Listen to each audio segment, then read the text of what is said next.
right, we'll go ahead and get started. Thank you, everybody, for dialing in for the conversation today. Really looking forward to the discussion. It's a small enough group, so if anybody has questions at any point, please do feel free to pose them into the chat. We'll be joined by George in a moment, who will moderate the discussion. But beforehand, just wanted to kick things off by sharing some opening remarks and thought. To kick the conversation off today, we'll cover a handful of topics. I'll begin by walking through a little bit of personal background, why I decided to get an MBA. I'll speak about selecting the right MBA program for you.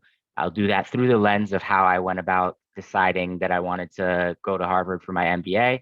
And hopefully, talking through openly that thought process will provide some thoughts as you think through what schools might be a good fit for you. I'll speak about maximizing the MBA experience and what I actually did on campus and during those 2 years. And then lastly, we'll share some tips for applying. And as always, we'll leave lots of time at the end for open Q&A. In terms of just a few conversation reminders, helpful to remain on mute unless speaking.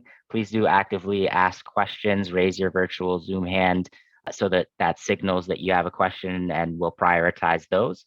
Type your questions into the chat, and if open to turning on your video when speaking, I think it always leads to a good, nice, engaging conversation that way, so that as speakers, we can get a feel for what's resonating and so forth. So just to begin and giving a little bit of personal background. So I'm originally from New York City, first generation college student. Nobody in my family came from a business background. And I share that just as context to say I wasn't foregone conclusion when I was born that going to graduate school or even college for that matter was something that I was going to do. So this was very much a process of reaching out, talking to a lot of people and deciding why this would be a good fit for me.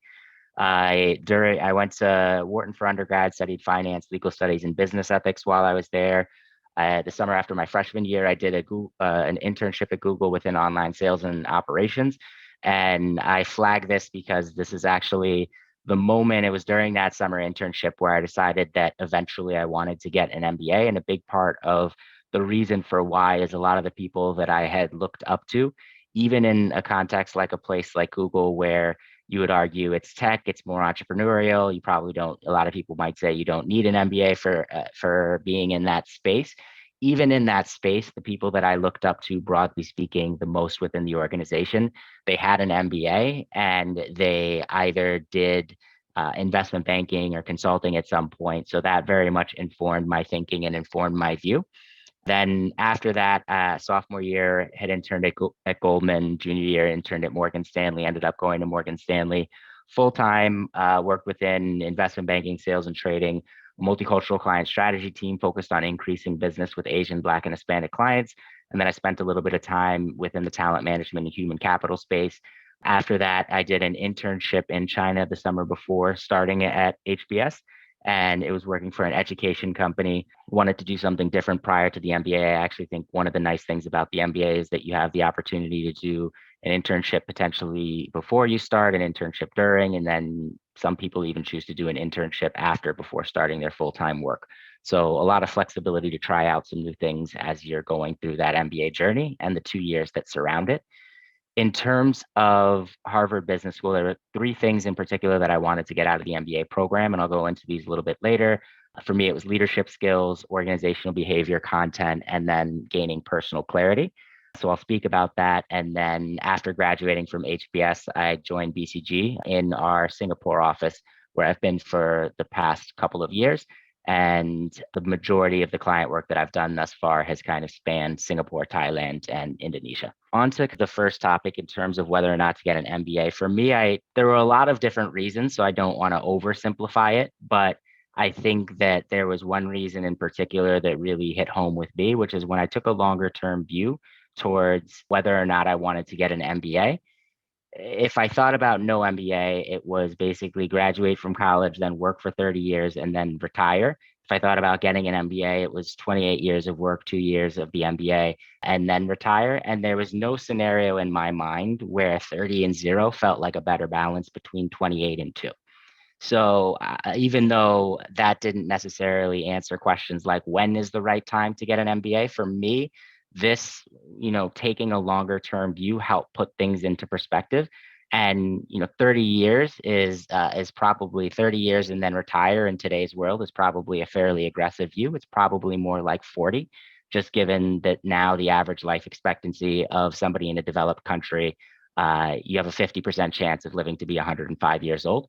So when you keep that in mind, people, as a result of that, are going into retirement a little bit longer. So in fairness, it's probably more like 40 years and retire versus 38 and two. And there was just no scenario where when I took the longer term view, it didn't make sense for me. For obviously a personal decision to get the MBA. So at this point, I was decided I wanted to get one. So maybe to speak a little bit about Harvard in particular, what I was looking to get out of the experience. For me, I mentioned there are these three kind of pillars that I was really looking at. And then when I thought about all of the schools relative to these areas, I felt like Harvard would challenge me the most from a leadership perspective and give me the greatest opportunities there. I feel like it has a lot of expertise from a professor standpoint and content perspective, particularly around management and leadership, which was the area I was very interested in. And then personal clarity, I think that's, for me, it was is a personal journey. I imagine you get that regardless of the program that you go to in a certain sense, but definitely a big pillar of the program. So in terms of leadership and why I felt like Harvard in particular, so relative to the other top MBA programs, it's the largest MBA program. It is 930 students in the class, broken down into 10 groups of 93, which form a section. And in my mind, I feel like for what I wanted to do, actually, in terms of building these leadership skills, being at a larger school was a beneficial thing. So some people will say that they like the smaller school because it gives you a better sense of community. You get to know your classmates. And all of that stuff is, of course, mathematically true if you're in, a school that has a program or a class size of 400 versus a school that has a class size of 930. It goes without saying that you're going to, on average, know your classmates better in the smaller program.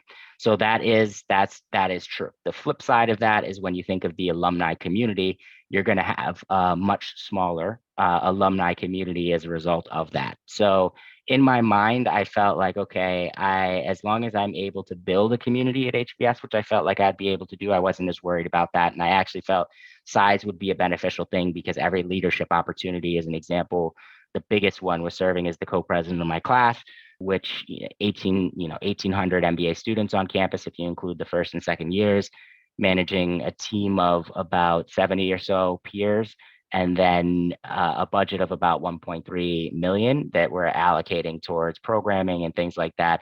That's just a tremendous leadership opportunity that I was fortunate to have that in part came with the scale of the institution that you're at. So that was a big piece of it. And the second thing was serving as an education rep, which is basically every section of 93 students elects one person to be the education rep for their section. And you're basically the liaison between your professors and your classmates. And so for me, I stepped up into this role, very passionate about education. And this is something that one day I might want to be a professor. So I felt like it'd be an opportunity to see the classroom through my professor's eyes. The second thing is I really wanted to gain personal clarity. And this is kind of what I walked away with after, thinking about it. And I knew that I was interested in some of these things prior to going into HBS, but I think that it really allowed me to refine it. And where I am today is I feel like what I want to do is I think about two kind of core questions. One, at an individual level, how can I help people reach their full potential? And two, at an organizational level, how can companies create a culture where their employees are engaged? And then I like to think about it in terms of what are the related skills that I need to do in order to effectively address these core questions that I'm trying to pursue. So if we think about it on the individual side, it's things like coaching, public speaking, and writing versus on the organizational side, OD, human capital management, diversity, equity, inclusion. These are the topics. And then I always think about, okay, here's the core question, here's the skill, and now what can I do to actually develop some expertise? So on the individual side, part of why I enjoy hosting these Zoom events is it gives me the ability to kind of do some of what I'm trying to do on the individual from an individual perspective and in helping people try to reach their full potential and so forth. And then on an organizational side, a lot of the work that I do at BCG, especially now where I'm helping to build out an executive education offering for our Asia Pacific clients, a lot of that helps me kind of think through, okay, how can I start to do some of this stuff at an organizational level? So I think the business school in general will provide that forum to really gain personal clarity. And this is the type of clarity that's invaluable because it impacts every decision that you make moving forward, because you're able to make these decisions with greater confidence, knowing that there is that alignment with what you want to do. So a lot of value in that for me. In your second year, you get to choose the coursework that you take versus your first year. You're assigned to all of your classes. And this is, of course, HBS specific. Every MBA program does this a little bit differently.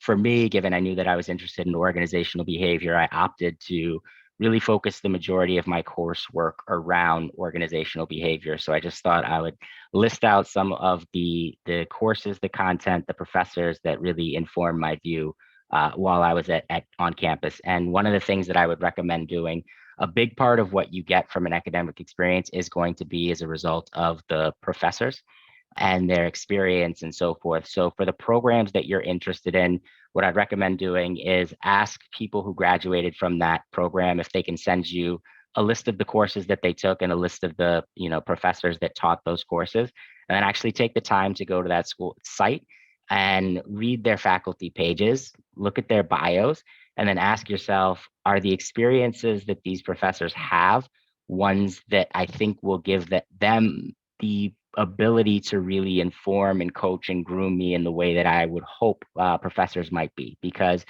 it's a very different dynamic from what it was like in undergrad, where I viewed my professors in undergrad as they lecture, they give you content, you study the content, you take the test. It's very different when you get to business school. Your professors are, potential board members if you want to start an organization. Your professors are, coaches, they're advisors, they're mentors. Do they teach you content? Yes, but the relationship, I think, goes a lot further at the MBA level than it does at the undergrad level. And as a result of that, I think for the programs that you're interested in, it is worth it to try to talk to a few people, get a sense of what the professors you'll be working with might what their backgrounds are and so forth. The other thing is I did an independent project to help create this course. It's an organizational behavior course being led by Professor Leslie Perlow, who heads research at Harvard Business School. And the course is all about how can you help students identify what is their purpose, and then how can they live with greater intentionality and put guardrails in place. So this was a very impactful experience that I think allowed me to turn a lot of this clarity that I mentioned going into the program. Gaining personal clarity was a really big, important thing for me. And this course in many ways helped me think about, okay, once you have that clarity, how do you translate that into intentionality and put actual practices into life? So that was a really big opportunity for me to be able to do that and create this course, which is now being offered to second year students at HBS. Just a few tips in terms of putting together your application. I think there's three major components: GMAT, personal statement, letter of recommendation, resume, of course, but you probably have a resume by the time you're applying to HBS. You probably have a resume 80% of the way there. Maybe it just needs to be tweaked and refined a little bit to highlight different aspects of yourself. So I'd say these are kind of the three big blocks that most people, when they're starting their application process, are starting more or less from scratch. So I just wanted to share a few quick perspectives on each of these. In terms of the GMAT, people are oftentimes very curious for a silver bullet in terms of how to knock it out of the park with the GMAT. I don't know that I have any particularly novel advice or perspectives on this one. I think that it is one of those things that when you do as many practice problems as possible and you really make a record of your mistakes and you review them regularly, that's the best way. So that's not probably all that novel of a perspective in terms of preparing for the GMAT, but I think it is one of those things that the more time you invest in it, the better you will do. Some people are naturally a better test taker. That means for those individuals, they will have the luxury of they can invest a little bit less time in it and they will do fine. For the people who are not great test takers, this is just a muscle that needs to be built, and it's just a matter of repetition and number of hours invested. And I really do believe that for people that want to kind of push their score up, they're able to do that. May take a lot of time and so forth. The last piece, I'd say, if you are able to get a tutor or sign up for a course, I highly recommend that, but I would recommend doing it after you've already try to do everything that you can do yourself. So push your score as high as you can individually, and then get the tutor to go to the course, because that I think is the best bang for your buck, to kind of come in already as strong as, and then once you start to plateau, then you're using that tutor as a bit of a coach. The second piece is around the personal statement. My advice there would be start early in terms of writing your personal statement. Keep it authentic to you. A lot of people will try to write what they feel the admissions committee is interested in hearing, as opposed to writing their own story. I would not advise that. The admissions teams are definitely experts when it comes to spotting that. And if it sounds like you're just trying to say what you think they want to hear, that's not going to be very compelling. And secondly, you don't really know what they're looking for in a given year. It is evolving from year to year, from class to class, and so forth. So the game of trying to predict what they want is not what I would recommend doing, but rather I would approach the application with the mindset of how can I authentically share what it is that is unique about me and why I'd be a good addition to this MBA program, and so forth. The last thing I'd say, which is more of just a mechanism for keeping you honest in the process, but share what you write with the people who know you very well. I think that is really important.